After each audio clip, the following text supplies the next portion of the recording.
I remember going to my teacher and saying like, oh my God, it's so hard. I just have no idea how to love myself. And she said, that's really interesting, which is not what I expected. Yeah. What I wanted is for her to collude with me and, oh, poor you. And you must have had a terrible childhood and you're clearly permanently damaged, Yeah. Yeah. reinforce the story and keep me like in this, help me to maintain this kind of idea of myself. But she wasn't biting. Hi, it's Calvin Niles, the mindful storyteller, and I am delighted to share with you stories of awakening. Each week, I'm going to be talking to people from around the world of various backgrounds and experiences. People I love, I know, and people I admire, but also those who are completely new to me. One thing all my guests will have in common is that they have been through a journey of awakening. By awakening, I mean a call to higher consciousness and deeper self-awareness beyond material reality. These stories will be real, challenging, funny, stimulating, and insightful. We're going to take our good time with these conversations. So listen from your comfy chair with your favorite drink, or on your weekend stroll, your morning routine, or whatever makes you happy. Stories of Awakening with me, Calvin Niles, and I look forward to you tuning in.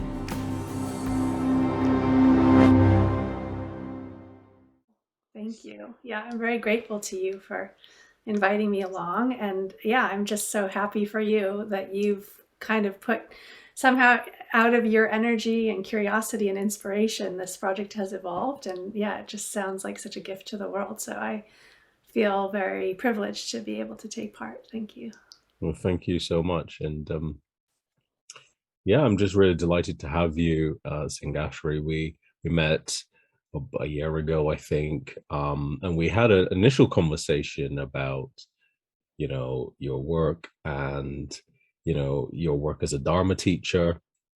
And then I got very curious, and of course, we had to finish our conversation because that bit of work had finished. But I would love to learn a bit more about your own journey of awakening and what brought you to, you know, spreading the seeds of Dharma, and where did it all begin for Singhashri? Great. That's a lovely question. Thank you. I feel that the first thing I need to say is actually, I don't claim to be awake. I'm definitely still on a journey.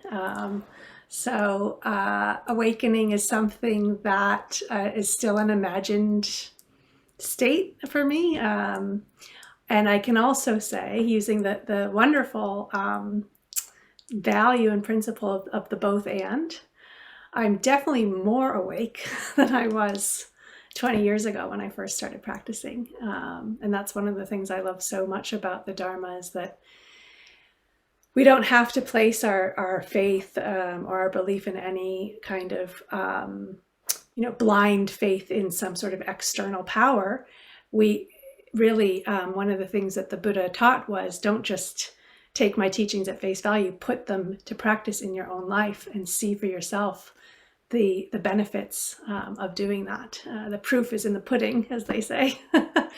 So for me, I'd have, the beginning of my journey was before I formally started training. And it was when I was 16, and I experienced a very strong traumatic event, which was the loss of my mother to breast cancer. And for me, that raised a lot of questions about, so for example, I was raised Roman Catholic. So, raised questions about, if God is loving and kind, then, why did this happen to me? This horrible thing. And also I happened to be with her at the moment of her death, in a sense of there not being a beginning or an end to life, but there more of this sense of sort of something energetically cycling through. And sometimes I describe it as like she didn't just kind of, it wasn't like there was a moment where her life ended and something else started, whether that's that her soul went to heaven, which is what she believed was going to happen, or that nothing happens, which I know some people think, well, we just stop and that's the end of things. It was more like her energy went out into the space around her, into all of us that were there, into the ground beneath us, into the sky above. So there was this sense of something.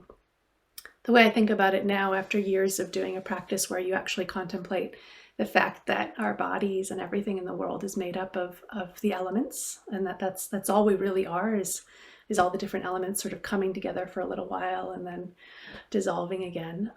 It was the same with consciousness, and consciousness in Buddhism is considered an element. So it's the same with the consciousness element, that also just gets recycled in the same way that earth, water, fire, air, and space is another element, just keeps getting recycled, reused in different ways.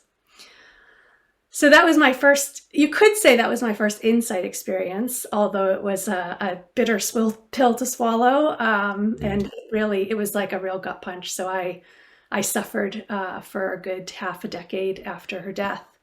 I was drowning in grief. It then got kind of solidified with anger. And that was what brought me initially to the Dharma. I woke up one day and I thought, I'm just I could see that I was on a self-destructive path, and that I was just going to keep causing myself and others suffering, and that it wasn't going anywhere good. And I didn't know how to get myself out of that. And I intuited that maybe working with my mind, learning practical tools of how to work with my mind might help. And in fact, it was a friend who dragged me to a yoga class who I'm forever grateful to. I was very reluctant. Growing up on the East Coast of the States, I think I had kind of a strong cynic within me. A bit like, all that woo-woo stuff is not for me. I'm just going to suck it up and deal, pull myself up by my bootstraps. Yeah. Which is a strong message, particularly for an immigrant. I was a child of immigrants, and there was a strong kind of assimilationist message that you just kind of get on with it. Yeah. Yeah.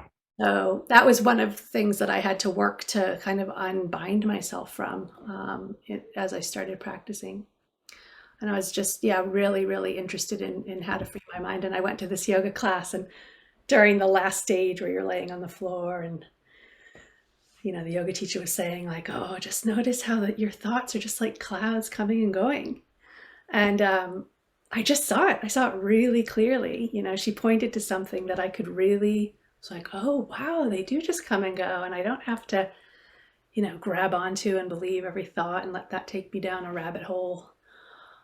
So that was the beginning. And I thought, meditation might be a good thing for me to try. And that's how I ended up going along to my first meditation class and starting to learn how to work creatively with my mind rather than getting, batted about unconsciously by the thinking mind and the emotions that often coalesce with the thoughts.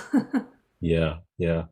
Hi, if you're enjoying this conversation, you might like SOAR Book Club. Many similar conversations are happening in SOAR Book Club, a book club for the spiritually curious. If you like spiritual books and community, then why not join SOAR, where we can grow together, learn together in a fun and nurturing environment. Click the link below in the description to find out more about SOAR Book Club, or to find out how you can join. It'd be nice to see you there. So you were, so it sounds to me like there was a trying few years at the beginning. And when you said that one day you just woke up, what happened on that day? Did you literally just wake up in your bed and just had a thought that said, I got to do something? Or was it more of a random kind of event? I mean, I appreciate we're reflecting historically, but what was that day? What happened on that day that made you decide to change? Yeah, that's a good question. I think I was using it more metaphorically than literally.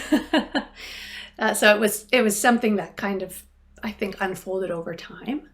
But there were key moments in that unfolding over the first couple of years. This was when I had left the East Coast and moved to San Francisco. And in those first couple of years, just again, having a lot of painful experiences, particularly in relation to like partners and friendships, where I just wasn't able to really manage my anger towards others. And I do remember this is probably the most significant moment of sort of realizing like, oh, I need to do something kind of dramatic here, or like I need to change my life basically. Yeah. So this particular day, I drove out to the Golden Gate Bridge and I walked out halfway across the bridge, and I was standing so like in the middle, which is the scariest place to stand on that bridge because you're so far from either end and so high above the channel. And I did consider throwing myself off that bridge. I hadn't driven there with that in mind, but I was in distress and I felt like I needed space, and I just kind of ended up there. But I did, like, I was like, wow, it would be so easy to just kind of, get out of all this suffering now. And immediately there was another voice that came in. And I would say that upon reflection, this kind of voice has been there at key moments in my life to kind of go like, what you doing? Come on now. You can do better than this. And that voice came in really strong. It was like, you're not going to do this like on the back of your mother's illness and death. Like, you need to honor her and her life. And she gave you life. So to do this would be a great disrespect to her and her legacy in a way. And that to flip the script on that would be to actually make something really useful of my life and really live out her deepest heart wish, which was that we would, she was always begging us to she was always begging us for peace because we were very rambunctious. I've got three other siblings, and there's a lot of fighting. Yeah, but to really be an instrument of peace in the world, and what does that mean? Like, how do we actually embody that and live that out fully in how we're showing up for ourselves, others, and the world? So that was also a moment where I thought, I need to change my mind. And this was, again, I don't know if that yoga class was before or after that incident. So it was all leading up to something. So you're on this bridge and this other voice comes to you, and this voice says, no. That voice, did it have a sound? Did it sound like someone you knew, or how did that voice sound? Yeah. Yeah. Well, again, it's a little bit of a metaphor. So it's not like I literally heard a voice in my head. Mm-hmm. And in fact, I think I was doing this, but in a way it was more like coming from the depths. It was coming up from the depths. Yeah. And I think now, reflecting on that moment, I wasn't embodied. I wasn't in touch with my body at all. In fact, I had completely cut off from my body because the grief and the anger were so hard to feel. So I was very caught up in the story that was being fueled by the kind of energy of those strong emotions that at the time I didn't have the skills to feel. And so it was more like an energetic, gathering, if that makes sense. Like, the story stopped. Like, that was the end of the story. Particularly if I actually went through with throwing myself off the bridge, that would be the end of the story. And it was okay. So if the story stops, what else is left? And it's like, oh, it's just the suffering. And actually, when I feel into the suffering, is there anything there that I can find that's actually solid, real, unchanging? It's not that I actually did that in the moment, but now looking back, it's like, oh, something felt like all of a sudden I was super aware. It was almost like time stopped. It was just like, okay, this is it. Like, you got to make a decision now. So it was more like an energetic gathering up and a kind of, I'm doing this because it also felt like a dropping down, like, boom, here you are. And what are you going to do next? And that came from the depths. Yeah. That kind of question of like, what's the alternative to this like very nihilistic choice that you're considering? And whether or not in that moment the thoughts were so clear as what I say now, or whether I've made sense of that since then, is in a way, I don't think really matters, does it? Yeah. It was a turn. Yeah, it sounds like a huge turning point, and it's quite evocative seeing you just standing on the middle of the Golden Gate Bridge, and there's that change of heart, and I guess a whole change of way of being right immediately after that, which, I guess it was a slow process of, a little bit more, a little bit more, a little bit more. Did you find that it was, one step forward, two steps backward? And what was that step backward like versus the steps forward? Did that happen for you? Yeah, that's a great question. Yeah, I think that moment was what kind of gave me the motivation, the energy to start to get the help I needed, which included reading a lot of books on meditation first before I kind of managed to get up, gather up enough courage to walk through the doors of a Buddhist center.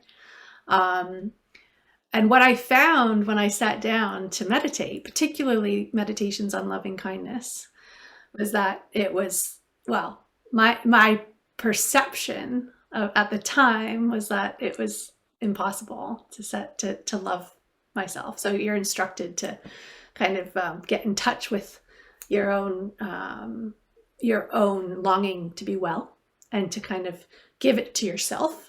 So the traditional way of talking about that practice is that we send ourselves loving kindness, and then we send it outwards to others in the whole world. And I remember going to my teacher and saying like, oh my God, it's so hard. I just have no idea how to love myself. And she said, that's really interesting. Which is not what I expected. Yeah. What I wanted is for her to collude with me and, oh, poor you, and you must have had a terrible childhood, and you're clearly permanently damaged,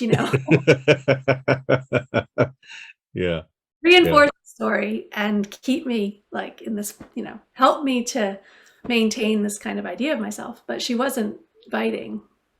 So there was about just, yes, it was hard because I was starting to become aware of the conditions of my mind and how I was sort of recreating suffering over and over again by playing these stories about myself in my mind, and then just coming into contact with the breath, with the body, with the heart, beginning to meet myself in that moment of suffering and just acknowledge like, oh God, it's so painful. Could be interesting. Like there could be something I could get curious about. How is this? Yeah. Did you leave feeling angry after that when she said, oh, well, that's interesting, and she didn't sort of conform to your sort of story that you had at the time? How did you just walk away shell shocked and just went like, okay, and just just walked away like, what the hell has happened there? Or well, actually, how did you receive that? It's interesting because I don't remember. I know we talked a little bit and kind of unpicked it more. Yeah. I don't remember exactly what she said to me. We already had some, an established trust between us.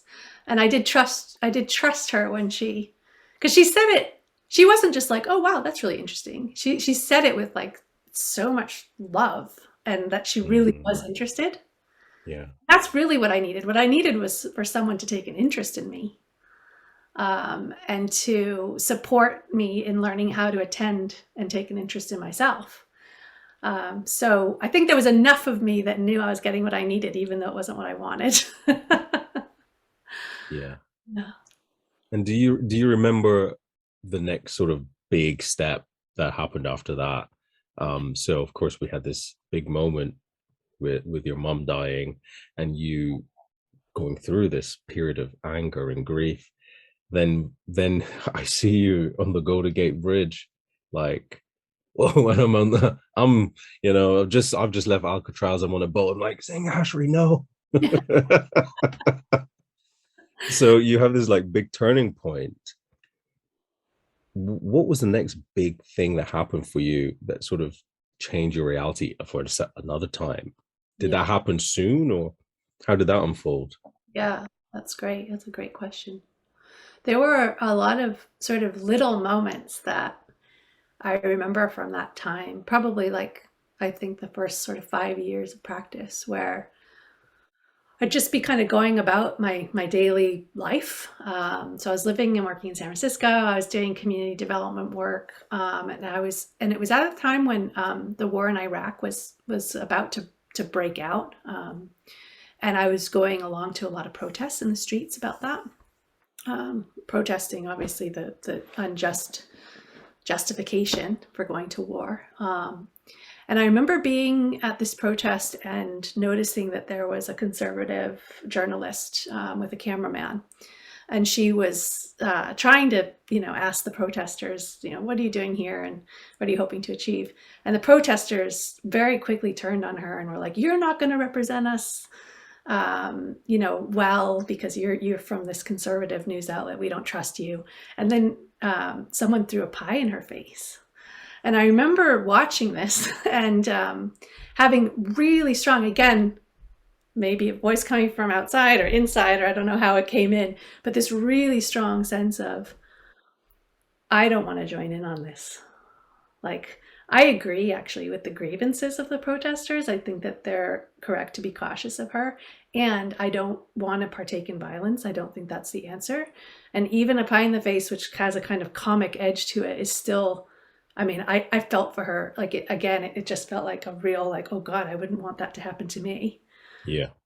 So that, again, it's Christian, but it totally translates to Buddhist practice as well. That saying, treat others as you want to be treated, just felt like it just kind of dropped down a little bit further into my being. I understood it in a more embodied, somatic way than just as an intellectual idea of how I want to be in the world. And I do actually have a somatic memory of stepping back, stepping away from the situation rather than leaning in and joining in with the kind of catcalling harassment that was going on in the wake of what happened, and laughing at her and things. I didn't want to laugh. I just wanted to not involve myself in that. So that was a very interesting moment, because I knew that even, I don't know how many weeks or months before then, I probably would have just jumped on the bandwagon, as it were, without really thinking about it, and maybe felt guilty afterwards. But at this point, it was like I could see in the moment that wasn't who I wanted to be.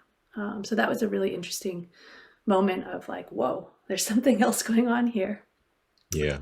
It's more nuanced than just good. Yeah. I'm on the good side of things, and then there's all those bad people over there. There's a lot more going on.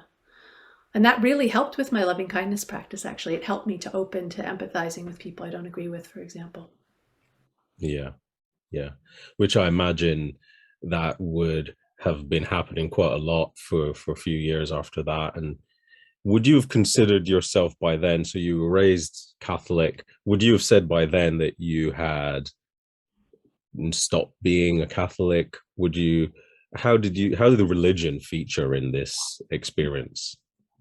That's a wonderful question. Yeah. So I pretty much renounced Catholicism as soon as my mother died, mostly out of anger, just like, I don't believe that a loving God would do this. And I had already, in fact, I had quite a strong interest in Native American spirituality. And I'd already sort of decided that there was not a creator God, that there was more like the natural world that we are intimately a part of, and that the spirit kind of runs through everything. So I'd already sort of come to that conclusion. And also, I think what helped with my giving up of Catholicism was the fact that I was also queer. So I felt that I couldn't really stay in that spiritual tradition and be who I was fully and be happy about that. So it was, in a way, that kind of made it easy. It was like, oh, there's not enough here that I resonate with or that I feel like comfortable with. And then there was a gap. And then when I started meditating, I actually wasn't interested in Buddhism. I was very suspicious of organized religion. So it took me a little while to sort of allow the truths that I was coming into direct contact with through my meditation practice to reveal to me what Buddhism already had to say about kind of the way the universe and human beings work, and how we might, sometimes I think about it like what we're doing is we're working at the energetic level to align ourselves more and more with reality and how things actually are, and that ethics follows from that. So, we know when we act kindly, when we're open and receptive, when we're thinking of others, that actually feels good. Like there's something in our being that responds to that and, softens to that. And then at least I can only speak for myself. When I let myself kind of give in to anger or frustration or ambivalence or any other mental states that are more difficult, you could say, to hold, there's a contraction, there's a tightness, it doesn't feel good. And I also know when I act out of that place, it definitely doesn't feel good. There's almost an immediate feedback in the core of my being. It's like, oh God, that feels really, really messy, and I don't want to be that person. And that's another example. I couldn't tell you like the exact moment it happened, but I remember very early on, when I started practicing quite seriously, it was very clear to me that ethics, at least for me, again, I'm a very body-based practitioner, but that my ethics was very much guided from like how it feels internally. So checking with myself, if I'm considering a certain action, how does it feel to imagine that? And is that really, like, is it clean? Is there a cleanness to what I'm about to do? What's the motivation? Motivation and intention is a very important part of Buddhist practice, really checking our intentions. So all of that started to unfold very clearly in Yeah. that time. And then is that when you decided, okay, right, Buddhism is this really powerful thing for me? Mm. And is that when you sort of accepted that you would move into this area of teaching and, well, I guess learning the Dharma and practicing for yourself, but then also teaching as well? Yeah. Yeah. Well, one of the things I've learned about myself over the years is that I learn by teaching. So if I have to sort of share something with someone else, I really have to think through, how can I communicate this clearly and support someone to kind of learn what I've learned. And then as I do that, my learning also deepens. So to have to kind of communicate it means I really have to also understand it clearly in myself. And there's a kind of feedback loop there. I was already, I was never formally trained as a teacher, although I did do youth work for a number of years and moved into training adults. So I was very much already in a kind of in the world of thinking about how to design sort of learning experiences for people, and really interested in kind of experiential learning in particular. So for me, it was quite a natural transition, and I think my teacher also recognized that and really encouraged me to teach. So it just seemed like a natural progression of the practice, actually, to start to share it with other people, and that's, I've just basically kept going in that because it just continues to bear so much fruit for me. And I know for the people who come along as well, they really get a lot out of it. Yeah. Yeah. Going back to something you said earlier, that, when the woman got the camera person or the journalist got the pie in their face, and there was a time where you would have maybe joined in with that. Mm. So you've obviously always had, or certainly for a very long time, something about justice Yeah. and, taking action against injustice in your life. And then I'm hearing that there was this flowering that was also happening at the same time, and something changed that moment where you saw this woman getting the pie in her face, and you just felt just at the depths of your being, you just were like, that's not right for me. Mm. That just felt completely wrong.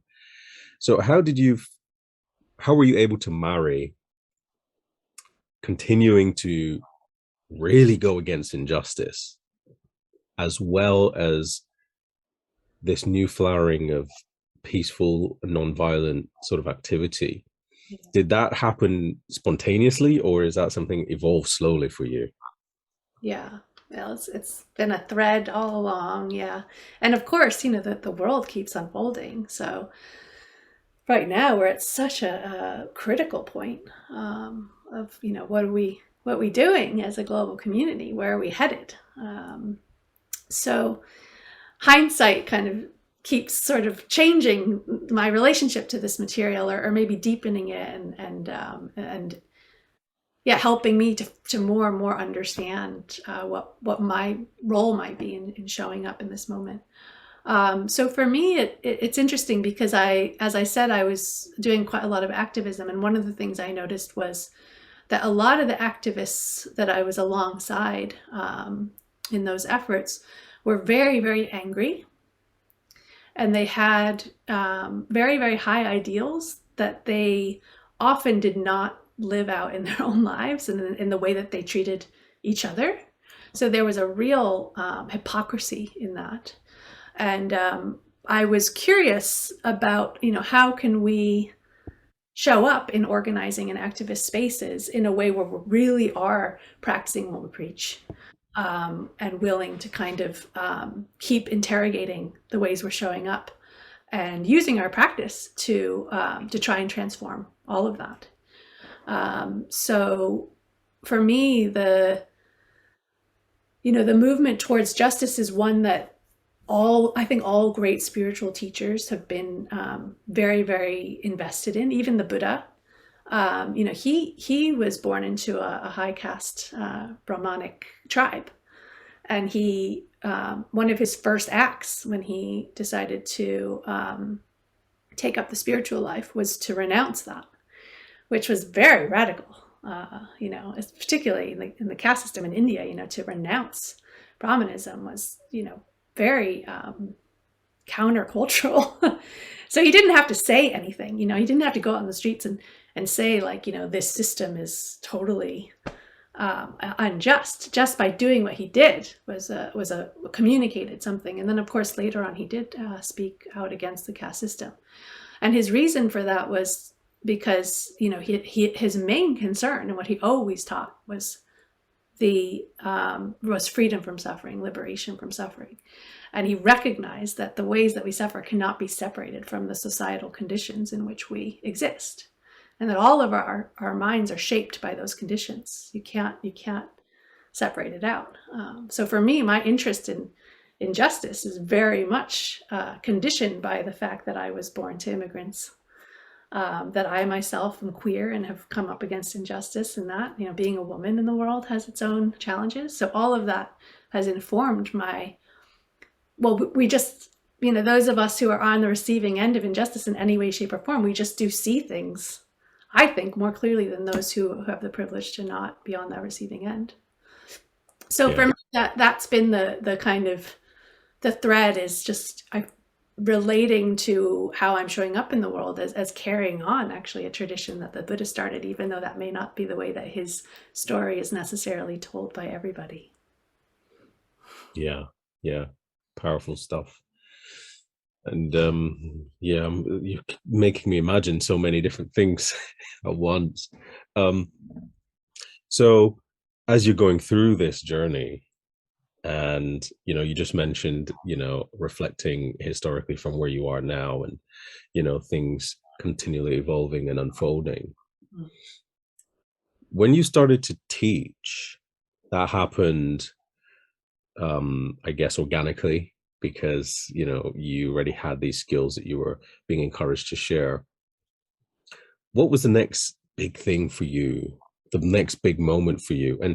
And did you find that you had any sort of falls, so to speak? Some, do you know what I mean? Like tripping a little bit here, or just going like, and then suddenly going, what the hell just happened there? What on earth? Yeah. As you started to teach and share and grow. Yeah. Thank you. That's a great question.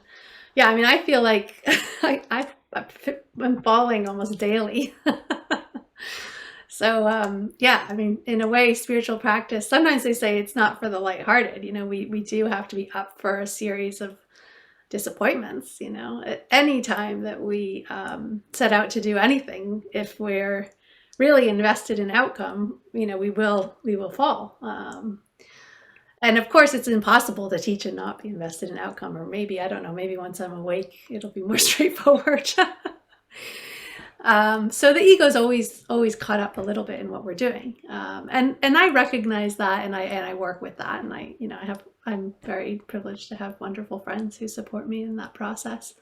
So I'd say I'll just answer both of your questions really. So the next big thing, sort of externally in the timeline, was that I ended up moving to the UK 10 years ago. So that's about halfway through the last 2 decades of practice, and it was just after my ordination, and I was interested in really getting a lot more teaching under my belt. So our tradition is centered here in the UK, and so there's a lot more opportunities to teach. So I was just set out to try and take up as many opportunities as I could, and did start teaching quite a bit on retreat and also at local Buddhist centers.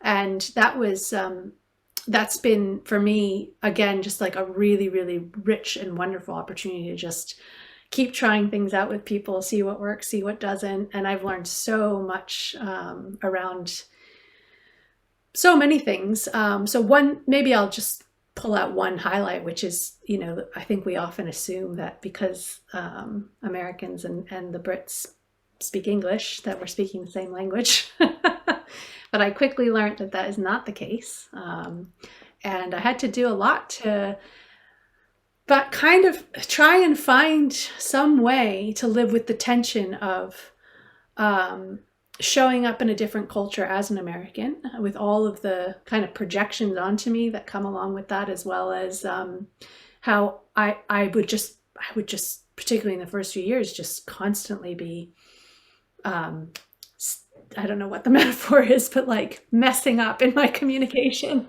because I literally didn't know the language. So I knew I was coming across as like really direct, and some people experience that as quite aggressive.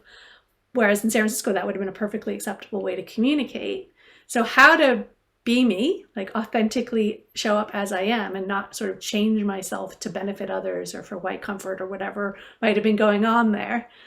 And to be sensitive to, actually, I'm in a different culture and I need to kind of learn how to speak to these people, particularly in the teaching space. If I'm going to try and communicate the Dharma, I'm working with a different set of conditions and folks who've been literally raised very, very differently than me in lots of different ways.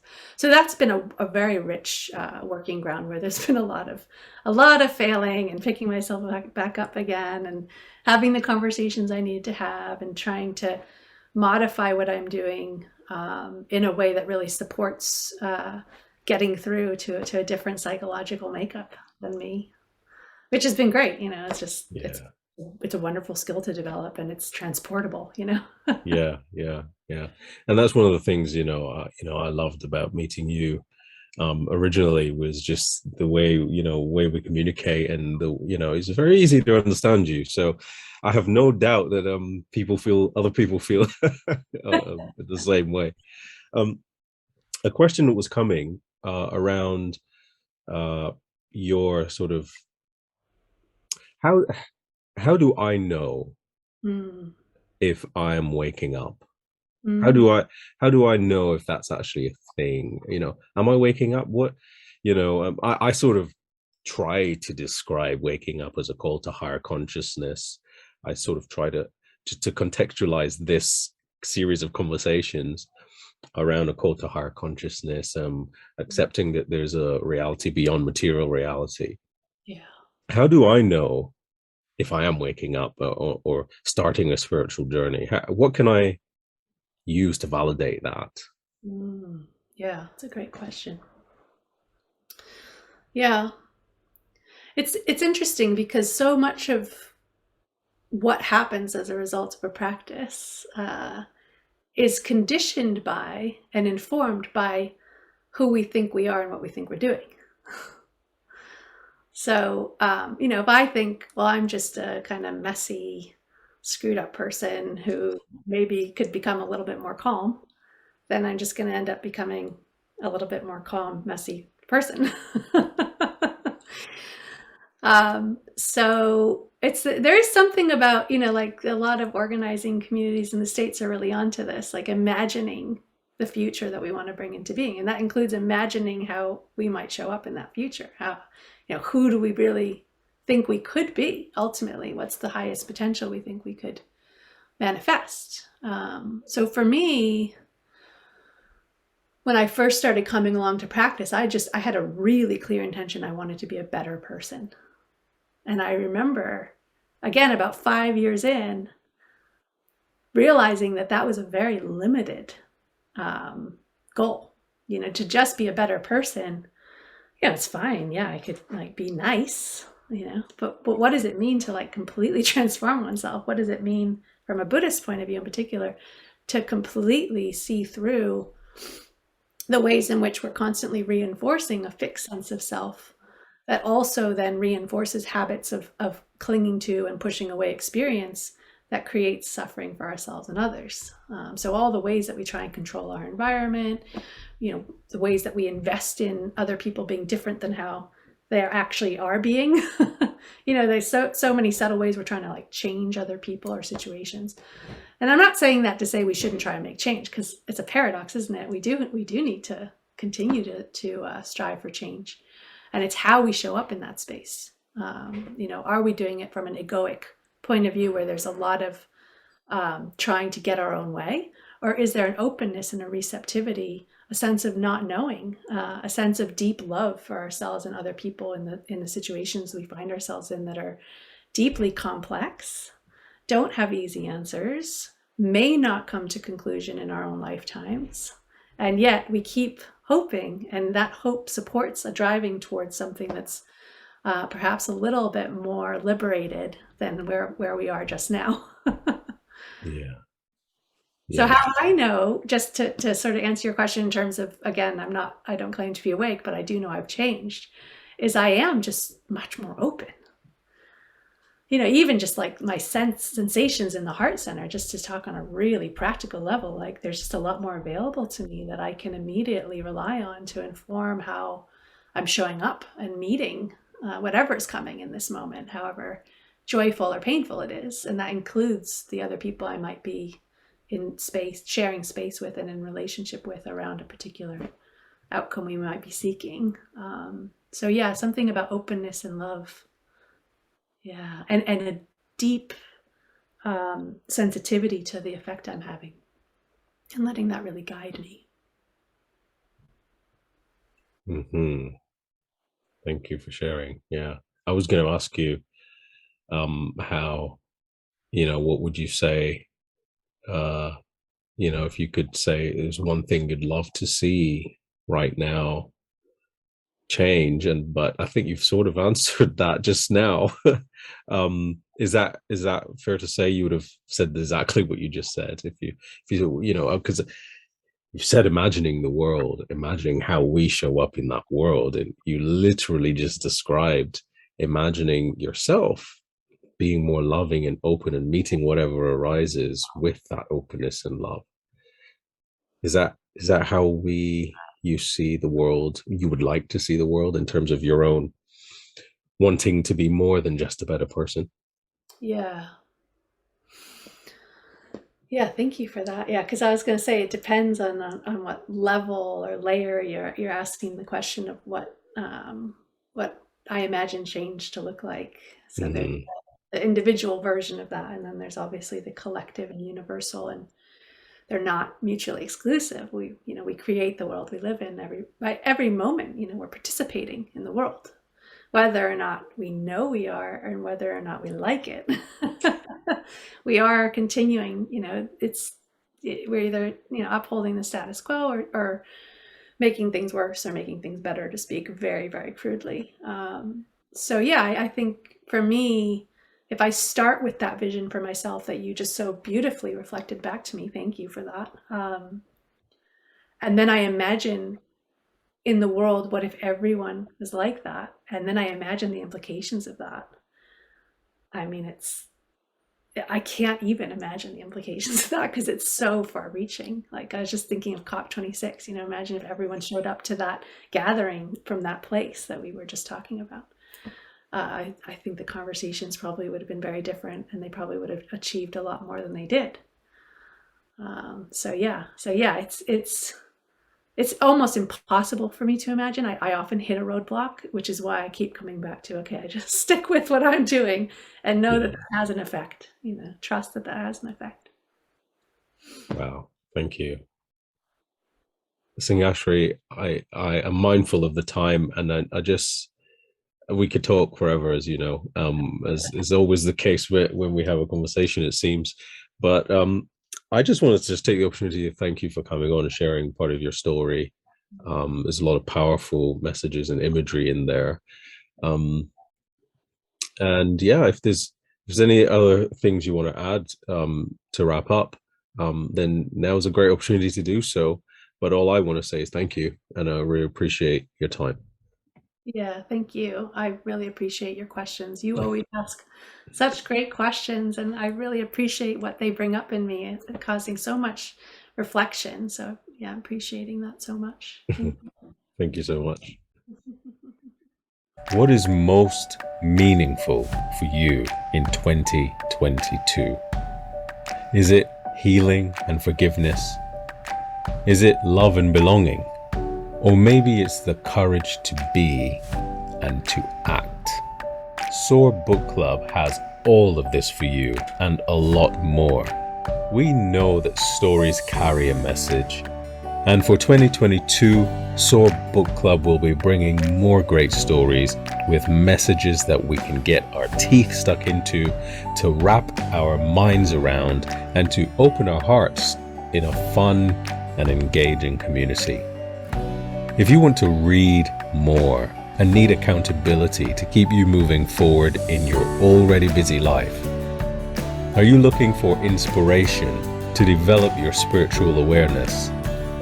Maybe you want to be part of a positive community during these uncertain times, or connect with like-minded people who love stories and books. Then join SOAR Book Club. Hop on board. The train is about to leave the station, and I would love to have you on the journey with me. So click the link below to join. That's SOAR Book Club with me, Calvin Niles. I hope to see you there.